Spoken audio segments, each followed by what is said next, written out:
They are burning a saint today. The whole capital has come to watch. Her name is Leora. Yesterday they called her the greatest saint the Empire had ever known. Today they call her a heretic and light the fire. The high churchman who raised her up stand on the steps, faces solemn, hands clean. The crown watches from its gilded box. Only one soul in the crowd weeps for her. Leora searches the sky for her goddess, as she has prayed and searched for a long and lonely while now. Nothing answers. That silence, more than the fire, is what breaks her. What she cannot see, behind the sealed sanctuary doors, is her goddess pressed against the barrier of severed light, straining to reach her, unable. The goddess did not abandon her saint. She was locked out.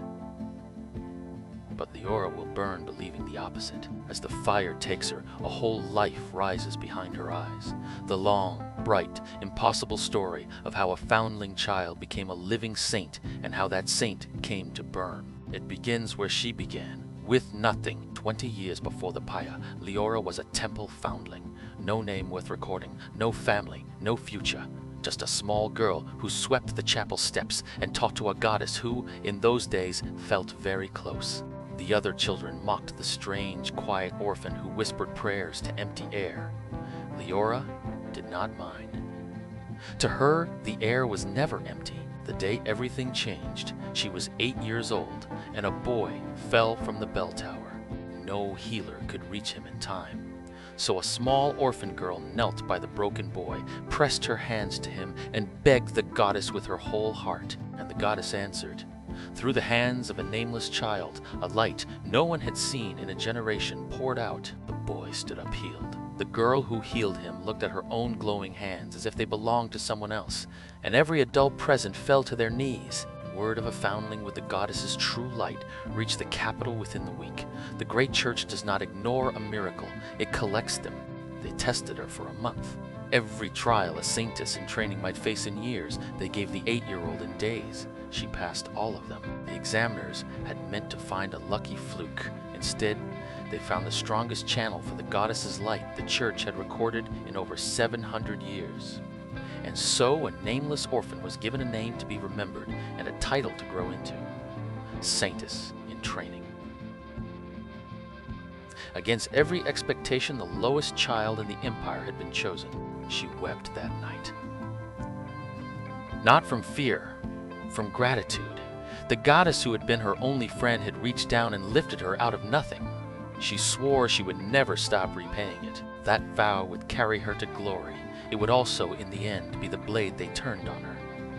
But that was 20 years away. The years that followed were the happiest of her life. And she spent every one of them working. By 15, Leora had outgrown her teachers. Where other trainees recited rites, she felt them. Where they drew a thread of the goddess's light, she drew a flood. The training hall would fall silent when she healed. Master healers, men who had served 40 years, came simply to watch the girl work. They began, quietly, to say a dangerous thing about her, that she might become the greatest saint the empire had ever known. Leora hated when they said it. The light is not mine, she would insist. I am only the window it shines through. Praise the goddess, never the glass. She believed it with her whole heart. That humility was real. It was also why everyone loved her. She trained until her hands ached and her knees were calloused from prayer, not for glory. Because every soul she could not yet save was a soul she felt she owed, and in those years, the goddess felt nearer to her than to anyone alive. In prayer, Leora swore she could feel a warmth answer back, like a hand laid gently over hers. Remember that warmth. Hold on to it, because the cruelest part of her story is not the fire. It is the day that warmth goes quiet, and she does not understand why. At 21, the empire made it official.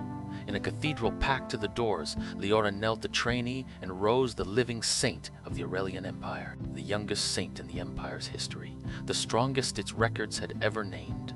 The child who had nothing now belonged to everyone, and she did the only thing she had ever wanted to do with her gift. She went straight to the cathedral steps, to the poorest and most desperate the city could send, and she began to heal. The sick, the dying, the ruined came at every dawn, and she turned none of them away. To the empire, she was a symbol.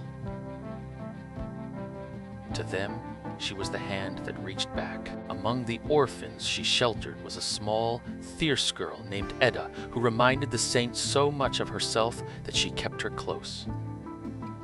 Edda would come to believe in Leora, the way Leora believed in the goddess. For a few short years, it was everything the orphan girl who swept the chapel steps had ever dreamed.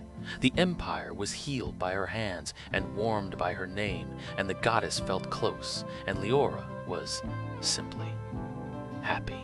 She had risen from nothing to the height of the world, carried by a goddess she adored, surrounded by people she had saved. She had no idea she was standing at the top of a fall, because high above her, on a balcony she never thought to look up at, a man in white and gold was already watching the saint the way a man watches a treasure he intends to spend.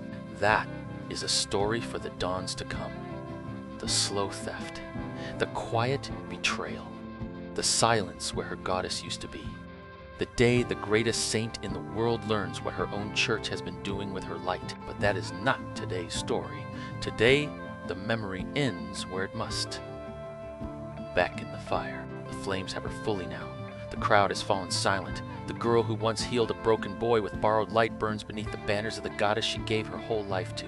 And she burns, believing the cruelest possible thing. That the goddess she adored from the chapel steps to the saint's altar simply, at the end, turned away from her. She is wrong. Her goddess is screaming for her behind a door she cannot open.